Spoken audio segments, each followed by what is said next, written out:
Jake was alone. Again. The night shift on Space Station Delta 9 was always quiet. Most of the crew slept during the artificial night cycle. Lights dimmed, machines hummed softly, and screens glowed in the control room like sleepy eyes. Jake leaned back in his chair, stretching his arms. He was a systems engineer. His job was simple: watch the system readings, fix minor glitches, and report anything strange. But something had already been strange for the past week. Every night, around the same time, he heard a scratching noise under the floor. At first, he thought it was a small animal. Space stations always had pest problems. Rats, insects, mechanical bugs. Something always sneaked in through cargo.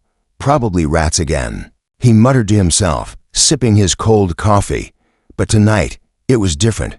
The sound was louder now. Scritch, scritch, scritch, like metal claws dragging over pipes. It moved in short bursts, then stopped, then started again. Jake put his coffee down and stood up. He looked around the empty control room. No one else was here, only him and the sound. He walked toward the source near the back of the room, where the main power lines ran below the floor panels. The noise was coming from under panel 4B, right next to the wall.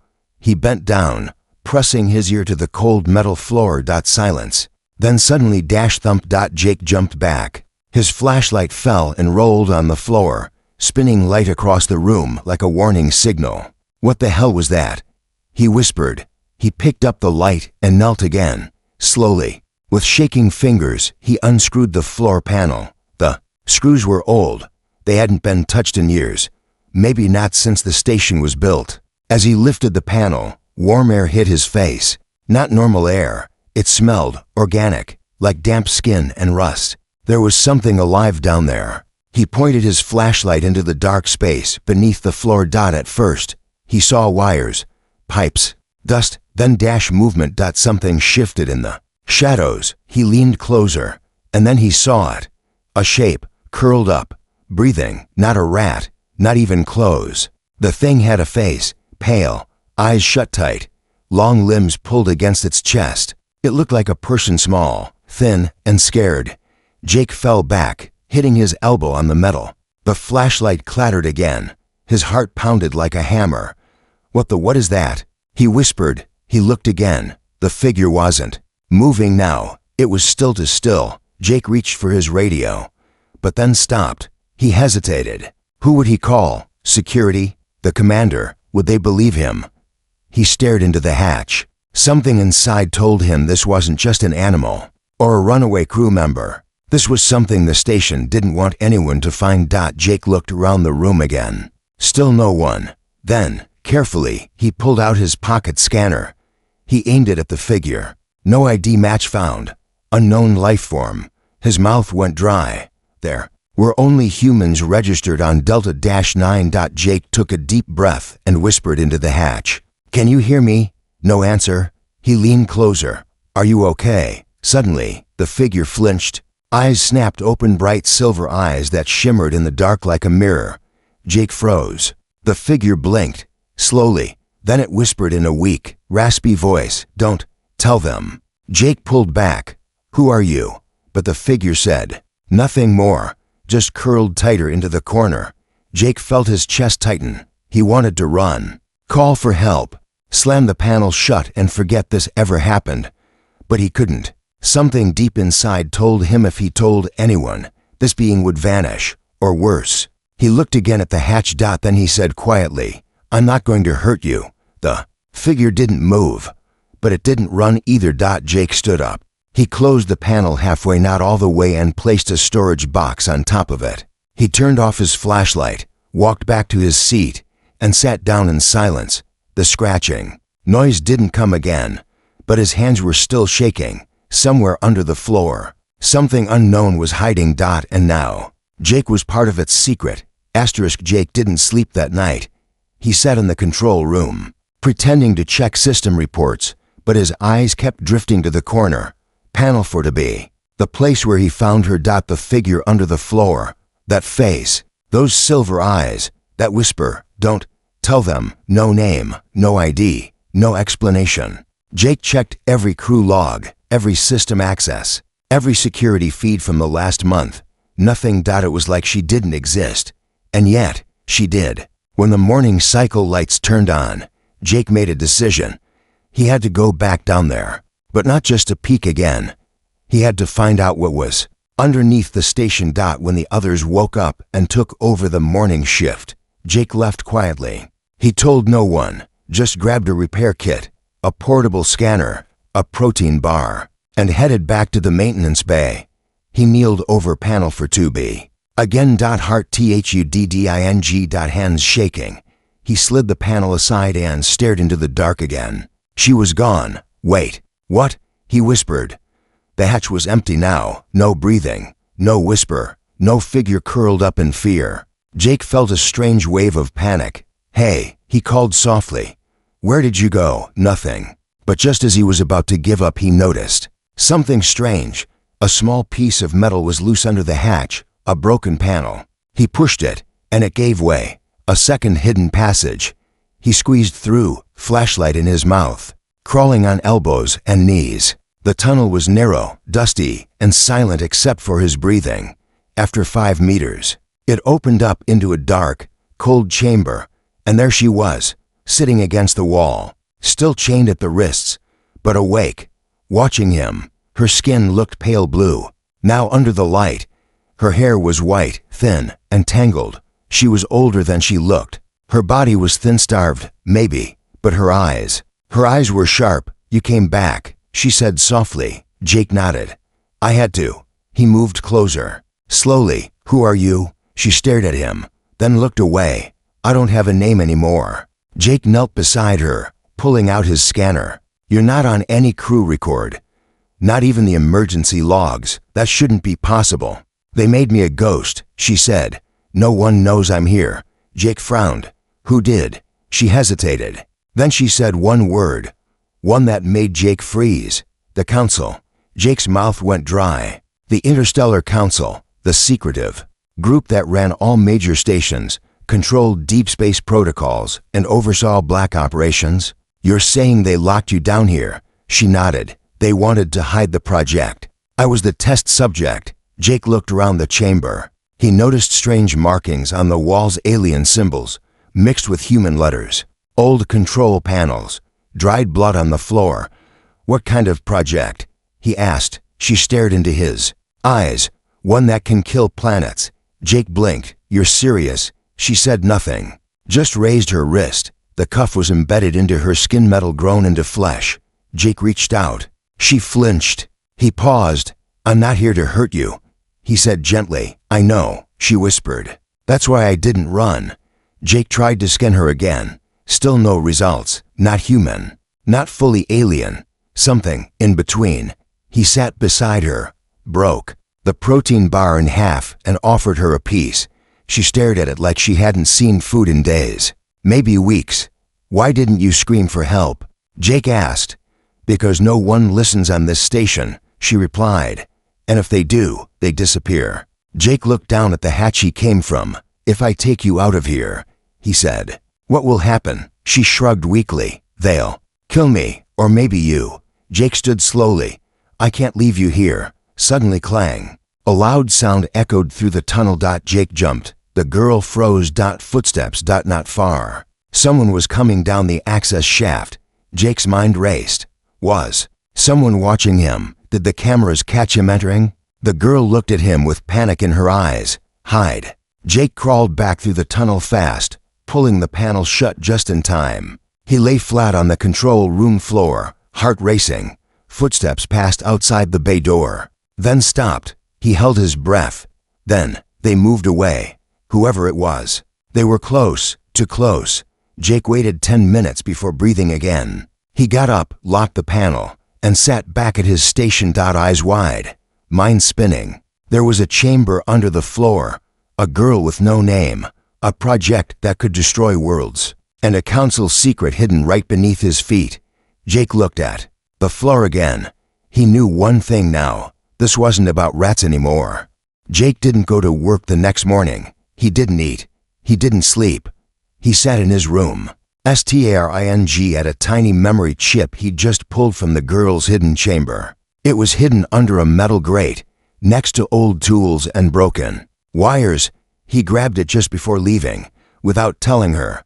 Now, it sat in front of him. A small, cracked chip, no label, no markings, just one strange symbol, half human, half alien. Jake plugged it into his private scanner. A warning popped up. Unauthorized file type. Do you want to proceed? He clicked yes. The screen flickered. Then words appeared. Not in human language. Not an alien script either. It was a mix. Jake stared. The chip was full of log entries, test reports, medical scans, and something worse. Experiment notes. Subject. Classification: Hybrid X9. Origin: unauthorized cross-species birth. Location: Delta 9 Biolab below Sector 4. Purpose: weapon development. Phase 2.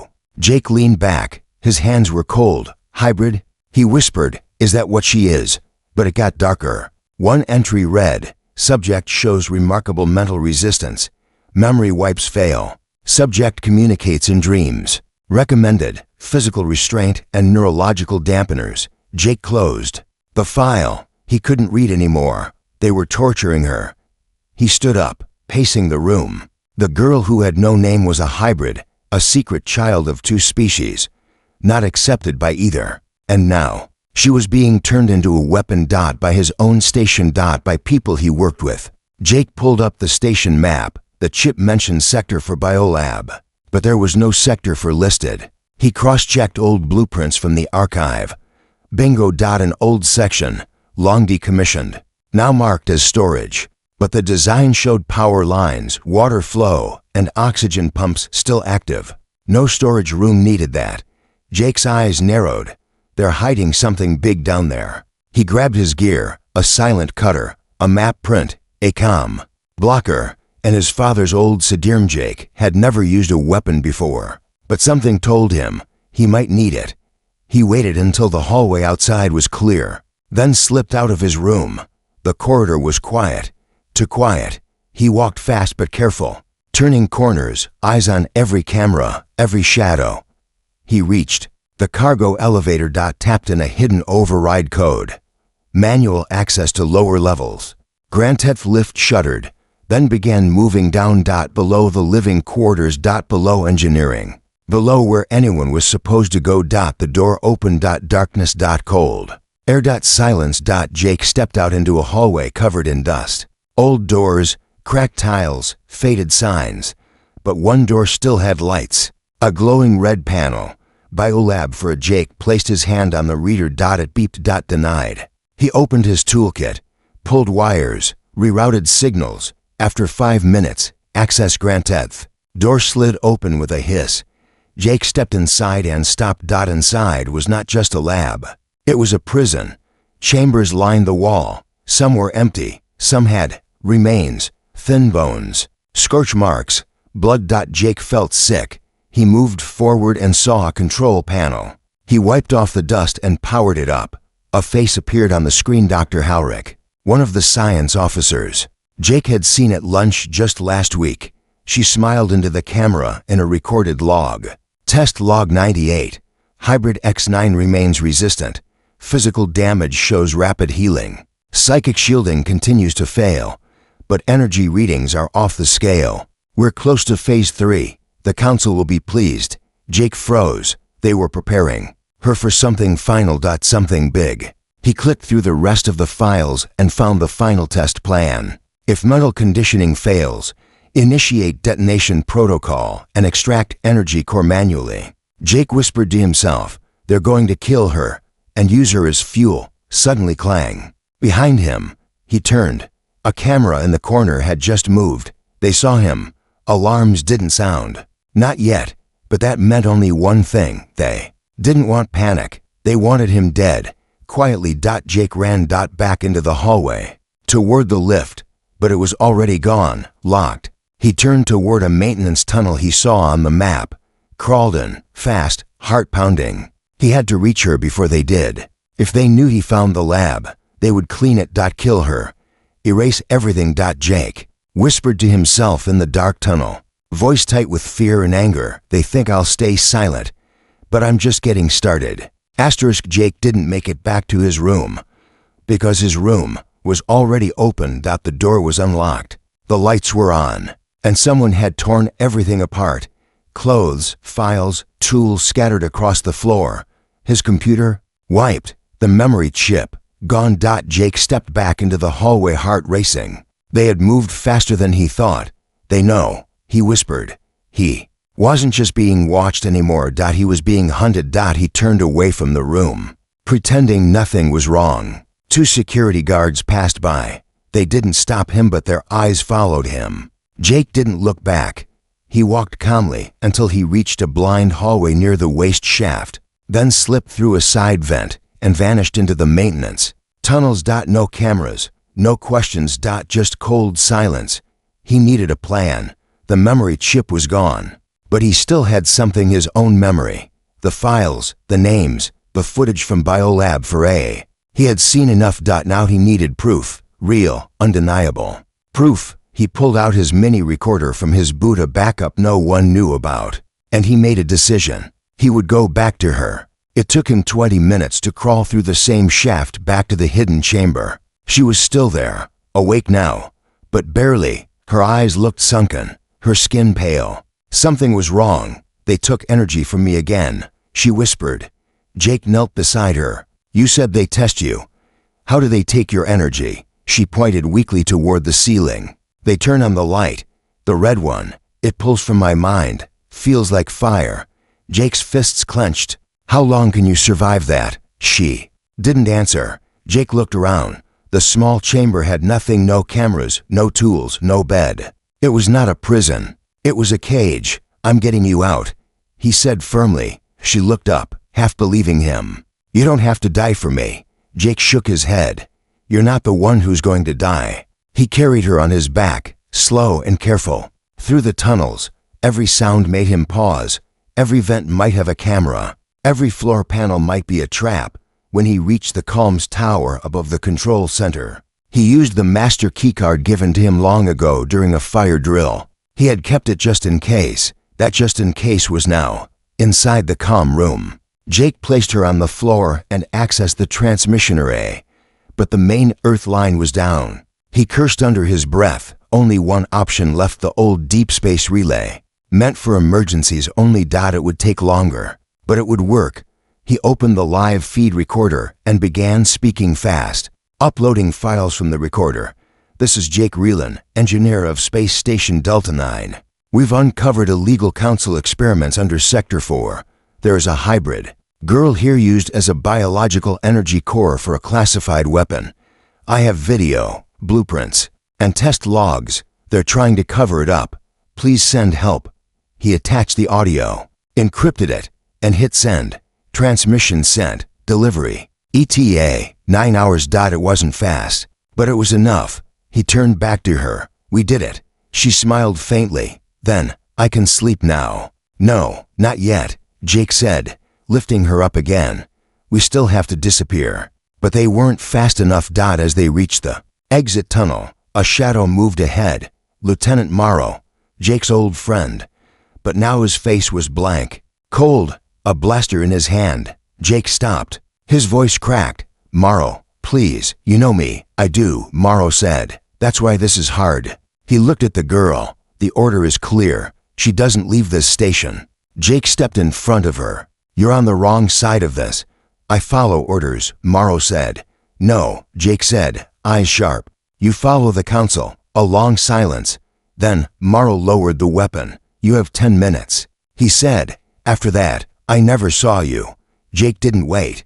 He nodded once, grabbed the girl, and slipped into the emergency pod tunnel. Inside the pod, as it powered up, she turned to Jake weakly.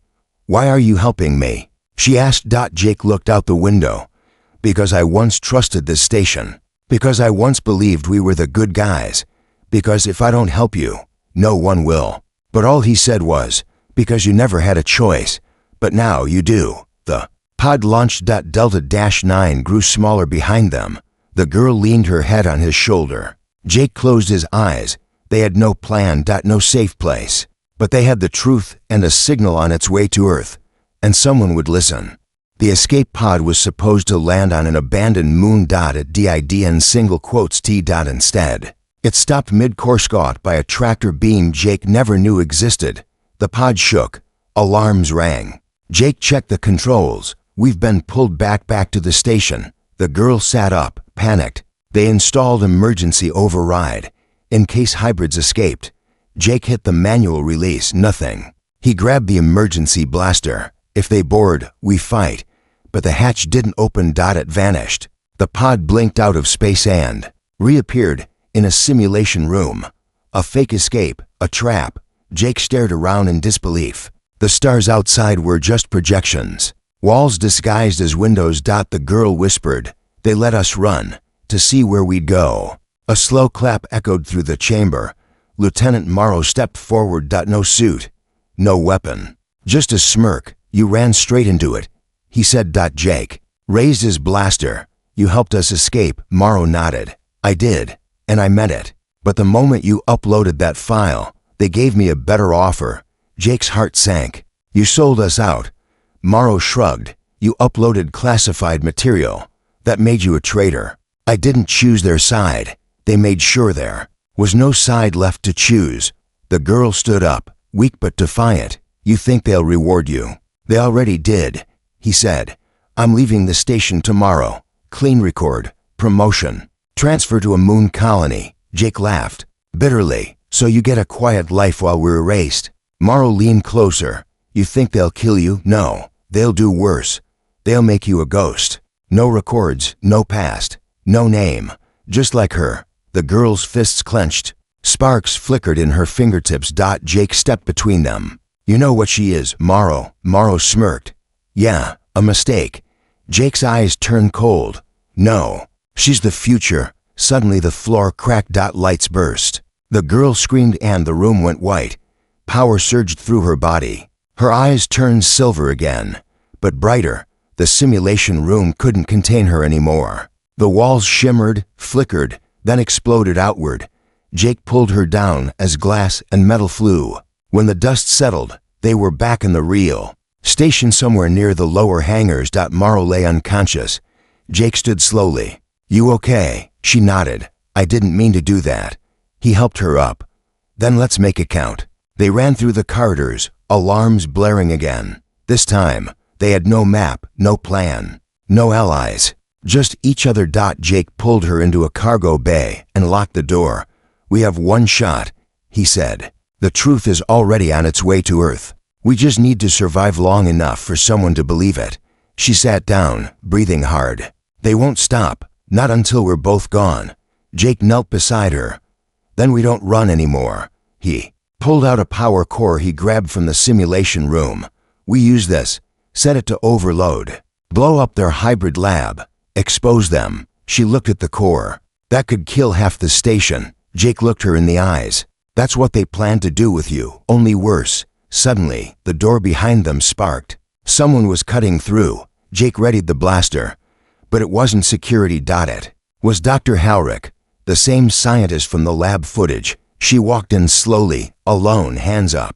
"I don't want to fight," she said. Jake stepped forward. "Then what do you want? To make a deal?" He scoffed. "You people only make threats." Halrick nodded. "True, but I've seen what she can do. I also know the council is not coming to protect us. They've already moved on." Jake paused. "Explain." Halrick sighed. "Delta 9 was an experiment on you, on her, on everyone. If it works, they build more. If it fails, they wipe it." Jake clenched his jaw. "Then help us make it fail." Halrick handed over her clearance chip. "Use this, get to the core, upload everything directly to the Galactic Archive. Not Earth, not the Council, to everyone." Jake took it. The girl stood. "Why are you helping now?" Halrick looked sad. "Because I made you, and I couldn't destroy you." Jake's eyes widened. "You're her creator." Halrick nodded. "Once, and now, I'm ready to be her witness." They moved fast, toward the core, toward the truth, toward the moment. Everything would change. The walls were alive. That's the first thing Jake noticed when they entered the core chamber. Not with people but with pulsing energy. The walls were breathing. Glowing veins of red and gold ran through the metal, like fire trapped behind glass. The entire room felt alive. Like a heart, or worse, like a brain. Kira took a step back. I've been here before. Jake looked at her.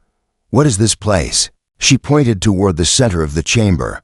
There it stood, a machine taller than a building, covered in strange markings. The DEVOURER. Half alien, half human tech, spinning with quiet hums that made Jake's skin crawl. It feeds on my kind, Kira said quietly. It turns us into fuel. Jake felt cold. This was the Council's goal all along? Dr. Halrick, who had led them there, nodded. They wanted a weapon that didn't need missiles. No explosions, just silence. A hybrid like Kira wired into this machine can release a silent wave that stops life itself. Jake stared at her. You mean it kills everything? Not just kills, Halrick said. It erases, leaves no bodies, no ruins, just a silence. Kira's hand trembled. That's what they made me for. That's what I was born to do. Jake turned to her. No, that's what they planned. But they never asked you what you wanted. She looked into his eyes. I just want to live. Jake looked around the chamber, and he saw them, tubes filled with others, more hybrids, unconscious, connected to cables, barely breathing. Jake's voice cracked. They didn't stop with you. Halrick whispered, ashamed. There are 12. Kira fell to her knees. Her breath hitched. This is not a weapon, she said. This is a slaughterhouse. Jake pulled out the power core. Then let's shut it down. For good. Suddenly the floor shook. An announcement echoed through the chamber. Warning, unauthorized entry. Lockdown in 30 seconds. Security drones appeared from the ceiling, silver, silent, armed. Jake grabbed Kira's hand. We have to destroy it now. Halrick opened the main panel, typing rapidly. I can override it, but I need time. Jake stood between her and the drones, firing the blaster. One shot, 2 shots. Sparks flew. A drone exploded, but more came. Kira stepped forward, eyes glowing. She raised her hands and the drones froze mid-air. Jake stared. You've stopped them, her voice was different now, strong, full. They're wired to the Devourer. And so am I. She closed her eyes. And the machines fell from the sky. Halrick gasped. She's sensing with the core. Jake ran to her. Don't go too deep. That machine wants to keep you. Kira gritted her teeth. I can see everything. The Council's network, the backup servers, the destruction logs. Jake shouted, focus on one thing, shut it down. She smiled faintly. Or set it to destroy itself. Halrick looked horrified. If she does that, the machine will try to pull her in. Kira's voice dropped to a whisper. Then promise me, you'll pull me back. Jake held her hand tightly. I swear. Kira floated into the air, energy swirling around her. The Devourer lit up red. Sirens screamed. The chamber began to collapse. Halrick yelled, she's doing it. Core is overloading. Jake grabbed the others, dragged them toward the exit. But Kira stayed behind, connected. The voice of the machine echoed, deep and cruel. Hybrid accepted. Core locked, energy initiated. Jake ran back.